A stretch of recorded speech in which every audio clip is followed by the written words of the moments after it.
இன்று நாங்கள் எங்களது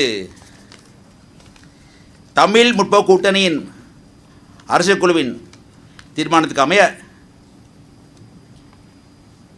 கொழும்பிலே கடந்த 2ஆம் தேதி கூடிய 18 பேர் அடங்கிய எங்களது அரசியல் குழு தீர்மானத்துக்கு அமைய ஏகமனத தீர்மானத்துக்கு அமைய ஜனாதிபதி தேர்தலிலே ஐக்கிய மக்கள் கூட்டணி வேட்பாளர் சஜித் பிரேமதாஸ் அவர்களுக்கு எங்களது முழுமையான ஆதரவையும் தெரிவிக்கும் அதே வேளையிலே அவரது தேர்தல் பிரச்சார நடவடிக்கைகளில் முழுமையாக பங்கு பெறுவோம் என்பதை நான் இந்த இடத்திலே மகிழ்ச்சியுடன் தெரிவித்துக் கொள்ள விரும்புகிறேன். தமிழ் போக்கு கூட்டணி தற்போது இலங்கையில் இருக்கக்கூடிய சிறுபான்மை மக்களை பிரதிநிதித்துவப்படுத்தக்கூடிய கட்சிகளிலே அரசியல் இயக்கத்திலே பெரிய இயக்கமாக இருக்கிறது. 2020ஆம் வருடத்து தேர்தலில் நாங்கள் 4,15,000 வாக்குகளை பெற்றிருந்தோம். அது நுவரெலிய, கொழும்பு, கண்டி, ரட்டபுர, பதுல்ல, கேகாலை, களுத்துறை, கம்பா ஆகிய ஆகிய 8 மாவட்டங்களில் பெற்றிருந்தோம். தற்சமயம் எங்களது செயற்பாடு இன்னும் பேனை மாவட்டங்களுக்கும் பறந்து விரிந்திருக்கிறது. 4,15,000 வாக்குகளை நாங்கள் இந்த முறை 6 லட்சம் வாக்குகளாக மாற்ற வேண்டிய தேவைப்பாடு எங்களுக்கு இருக்கிறது, எங்கள் கட்சியின் வாக்குக்கு மட்டும். அது ஜனாதிபதி தேர்தலில் போட்டியிடக்கூடிய எந்த ஒரு வேட்பாளருக்கும் மிகப்பெரிய ஒரு சொத்து, மிகப்பெரிய வரப்பிரசாதம் என்பதை நான் அந்த இடத்திலே தெரிவித்துக் விரும்புகிறோம். அதே வேளையில் எங்களது ஆதரவு என்பது நிபந்தனை இல்லாத ஆதரவு அல்ல, நிபந்தனை இருக்கிறது. நிபந்தனை என்பது எங்கள் மக்கள் நலன்தான். எங்கள் மக்கள் நலன் கருதி சஜித் பிரேமதாச அவர்களுடன் ஐக்கிய மக்கள் கூட்டணியுடன் தமிழ் போக்கு கூட்டணி ஒரு புரிந்துணர்வு உடன்படிக்கைக்கு வந்திருக்கிறது. அது ஏறக்குறைய 7 அத்தியாயங்களை கொண்டு 48 அம்சங்களை கொண்ட பறந்து விரிந்த புரிந்துணர்வு உடன்படிக்கையாகும். இளைய தலைமுறையின் எதிர்காலம், கல்வி, பொதுவான வேலைவாய்ப்பு, 2வது சுகாதாரம், போஷாக்கு, நல உரிமைகள், 3வது வாழ்வாதார நிலம், காணி உரிமை, தோட்டங்களிலே பெருந்தோட்ட பகுதிகளில் இருக்கக்கூடிய தொழில் வாய்ப்பு, 4வது வீட்டு உரிமை, வீட்டுக்கான காணி உரிமை, புதிய கிராமங்கள், 5வது மலையத்திலிருந்து புலம்பெயர்ந்து கொழும்பு, கம்பா உட்பட நகரப்பகுதிகளுக்கு வந்து குடியேறக்கூடிய மக்களின் வீட்டு பிரச்சனை, வாடகை வீட்டு பிரச்சனை, தொடர்பாடு வணிகளை அவர்கள் வழங்க வேண்டிய தேவைப்பாடு இருக்கிறது. பிள்ளைகளுக்கு பாடசாலை பிரச்சனை. 6வது எங்களது மக்களை, குறிப்பாக பெருந்தோட்டத்துறை வாழ்ந்து கொடுக்கக்கூடிய மக்களின் அனைத்து வாழ்வியல் அம்சங்களும் தேசிய பொது நிர்வாக கட்டமைப்புகளை வர வேண்டும். தொடர்ந்தும் அது தோட்ட நவீன அடிமைக்கு கீழே இருக்க முடியாது. 7வது நாங்களும் நாட்டின் ஆட்சி உரிமையிலே சமத்துவ பங்களிப்பை பெற வேண்டும். மாகாண சபைகளிலே, பிரதேச சபையில் இருக்க வேண்டும். அதை தவிர நில சார்பற்ற ஒரு சமூக சபை அமைக்கப்பட வேண்டும் என்ற போன்ற உடன்பாடுகளை எல்லாம் நாங்கள் சந்தோஷமாக மகிழ்ச்சியுடன் கண்டிருக்கின்றோம். ஆகவே அந்த அடிப்படையிலே நாங்கள் ஆரம்பித்து வைத்துவிட்டோம்.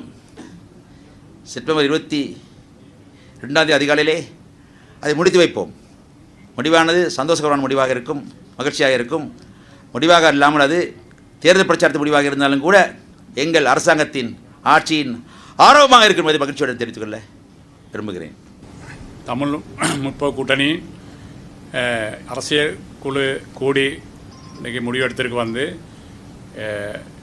செப்டம்பர் மாதம் 21ஆம் தேதி ஜனாதிபதி தேர்தல் நடக்குது. அந்த ஜனாதிபதி தேர்தலில் சஜித் பிரேமதாஸ் அவர்கள் போட்டி போடுறார். வந்து அவருக்கு முற்போக்கு கூட்டணி முழுமையான ஆதரவை தரத்துக்கு முடிவெடுத்திருக்கு. வந்து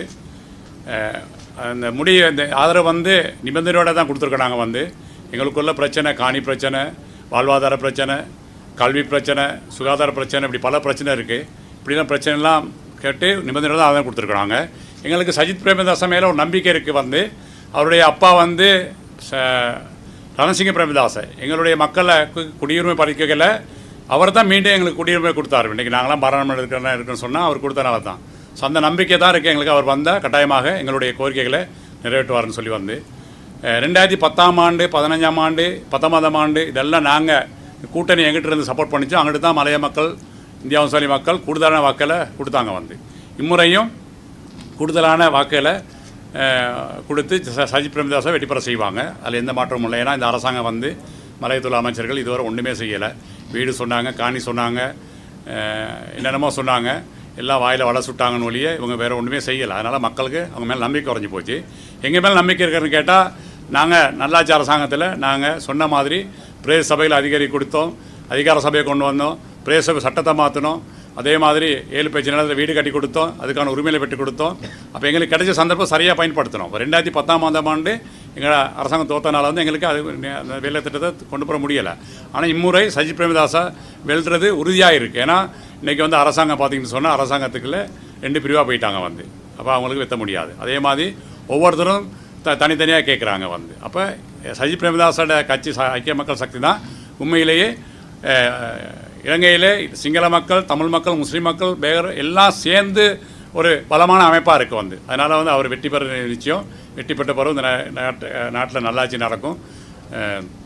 சஜித் பிரேமதாஸ் ஒரு நேர்மையான தலைவர் எல்லாருக்கும் தெரியும் வந்து. அவர் மேலே எந்த குற்றச்சாட்டும் இல்லை. ஏன்னா அவர் என்ன சரி பேசினா அதை வேணால் விமர்சனம் பண்ணுவாங்கன்னு ஒழிய அவர்கிட்ட ஒரு வேறு எந்த விதமான வேறு குற்றச்சாட்டும் பேச முடியாது. அதனால் வந்து அவர் மேலே எங்களுக்கு நம்பிக்கை இருக்குது. கட்டாயமாக அவர் வந்தால் இந்த நாட்டுக்கும் நல்லா நடக்கும், மலைய மக்கள் நடக்கும். எங்களுடைய மெயினான பிரச்சனை வந்து காணி பிரச்சனை, வாழ்வாதார பிரச்சனை. இந்த 2 பிரச்சனைக்கும் கட்டாயமாக நல்லாட்சி அரசாங்கத்தை மக்களுக்கு எப்படி நாங்கள் பெற்றுக் கொடுத்தோமோ அதே மாதிரி இந்த 2 பிரச்சனையும் முதலாவதாக நாங்கள் மக்களுக்கு பெற்றுக் கொடுப்போம். ஒரு சந்தர்ப்பத்தை கூறுறேன். கட்டாயமாக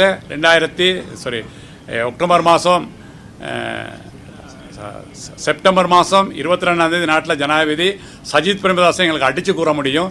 ஏன்னா அந்த நாட்டில் அனைத்து மக்களும் அவரோட இருக்கனால வந்து கட்டாயமாக நாட்டில் 2024 செப்டம்பர் மாதம் 22ஆம் இந்த நாட்டில் சஜித் பிரேமதாஸை ஜனாதிபதி ஆவார்னு இந்த சந்தர்ப்பத்தை கூறிக்கொள்ள விரும்புகின்றேன். மலையக மக்கள் முன்னணியுடைய பிரதி தலைவர் ராதாகிருஷ்ணன் அவருடைய வேண்டுகோளுக்கு எனக்கு தான் இங்கே வந்திருக்கிறோம். நாங்கள் எங்களை பொறுத்தளவில் இந்த முறை தேர்தலில் நாங்கள் எங்களுடைய தமிழ் முற்போக்கு கூட்டணி 3 கட்சிகள் இருக்கின்றோம். இந்த 3 கட்சி, அதாவது ஜனநாயக மக்கள் முன்னணி, மலையக மக்கள் முன்னணி, தொழிலாளர் தேசிய சங்கம் ஆகிய 3 கட்சிகளும் ஒன்றிணைந்து நாங்கள் நடைபெற இருக்கின்ற ஜனாதிபதி தேர்தலில் கௌரவ சஜித் பிரேமதாஸ் அவர்களுக்கு அவருடைய வெற்றிக்காக உழைக்க வேண்டும் என்று நாங்கள் தீர்மானித்திருக்கின்றோம்.